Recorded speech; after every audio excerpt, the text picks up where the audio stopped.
The gifts were arranged by height. My mother always did that. Tallest box to the left of the tree, smallest toward the right. It made the living room look curated, intentional. Like a catalog spread where nothing accidental could survive. I noticed the gap before anyone else did. There were 7 boxes. There were 8 of us. I didn't count twice. Dinner went the way it always went. My brother explained cryptocurrency to Uncle Darren, who had no intention of understanding it. My sister described her new promotion in a tone that invited applause. Mom poured wine and laughed at things half a second too long. I spoke when spoken to. I passed dishes. I refilled water glasses. I played my part. When it was time for gifts, the lights dimmed except for the tree. Mom handed them out by one, with commentary, "For you, sweetheart. I remembered you liked that designer. For my favorite middle child. For the only son who visits." That one earned a laugh. I smiled on cue. My hand stayed in my lap. When the last box was opened and the room filled with tissue paper and gratitude, I waited. Not expectantly. Just to see how she would frame it. She didn't hesitate. She looked at me, smiling in that tight way that meant the joke was already decided. "Oh honey," she said lightly, as if I'd asked for something unreasonable. "Be grateful you can sit here." The room erupted, not cruel laughter. That would have been easier. It was warm laughter. Comfortable laughter. The kind that assumes everyone is in on the joke. I felt the shift inside my body. Like a small hinge closing, Uncle Darren wiped his mouth with his napkin and added, "Be glad we still remember your name." Another wave of laughter. My sister looked down into her wineglass to avoid meeting my eyes.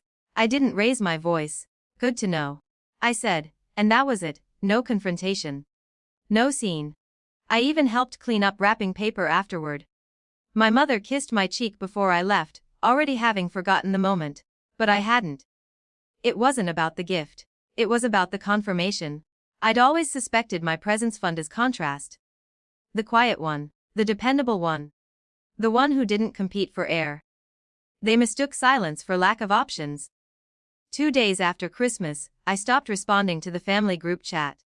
When my brother asked if I could transfer my portion into the shared property tax account. The account to the lake house we all technically co-owned. I didn't reply. That lake house existed because of my credit score. 5 years earlier, when my parents' refinancing fell through, I'd co-signed. Quietly. No announcement. No applause. Just paperwork and risk. They'd never mentioned that at dinner. By New Year's, I scheduled a meeting with the bank. I didn't make threats. I didn't accuse anyone of mistreatment. I simply asked about removing myself from liability on jointly held obligations and restructuring anything that legally required my continued signature. It turned out my name wasn't decorative. Without my co-signature, their refinancing window closed. The adjustable rate was set to spike in February. The attorney explained this to my parents in plain language. They called 3 times that evening. I let it go to voicemail. The messages were practical at first. "Call me back. It's about paperwork." Then sharper. "What are you doing?" Then softer. "We need to talk." I didn't respond. 2 weeks after Christmas, there was pounding at my door. Not polite knocking. Doorbell presses. Knuckles. I looked through the peephole and saw all of them. My mother's coat half-buttoned. My brother pacing behind her. Uncle Darren standing back like this was beneath him. "Open up," my sister called. "Please." I waited a moment longer, not to punish them but to steady myself. When I opened the door, they didn't rush in. They hovered at the threshold, suddenly unsure of the space. My mother tried first. "You can't just pull out of the agreement without telling us." "I can," I said evenly.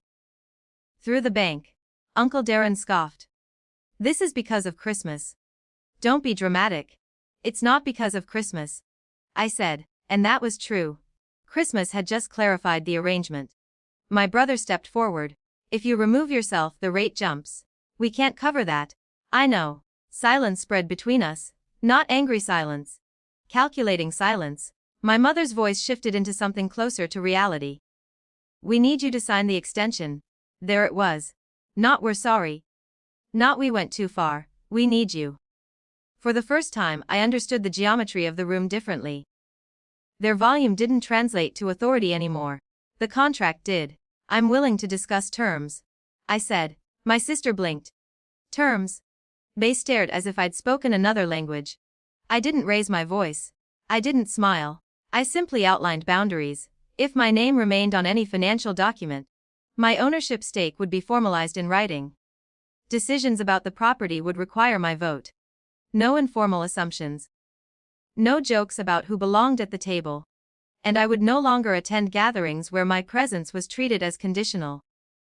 My mother's face hardened first. So this is blackmail. It's structure. Uncle Darren muttered something about family loyalty. I held the doorframe lightly. I didn't need to lean on it. You laughed, I said, not accusing, just factual. That's fine. But I'm not a decorative signature. The wind shifted behind them, carrying the edge of winter down the hallway. For a moment, I wondered if they would walk away. Instead, my brother exhaled slowly. Let's get the paperwork. No apology. No reconciliation scene. Just recognition. They left with less noise than they'd arrived with. I closed the door gently. Inside, my apartment felt quiet but not lonely. I didn't feel victorious. I felt aligned. 2 days later, an email arrived from their attorney, requesting a meeting to formalize revised ownership terms. My mother added a short message beneath it. We'll do dinner next month. No joke this time. I didn't respond immediately. I looked at the blank space on my coffee table where a Christmas gift might have been. Then I opened my laptop and began drafting my conditions. Not revenge. Just clarity. They could keep their laughter, I would keep my name.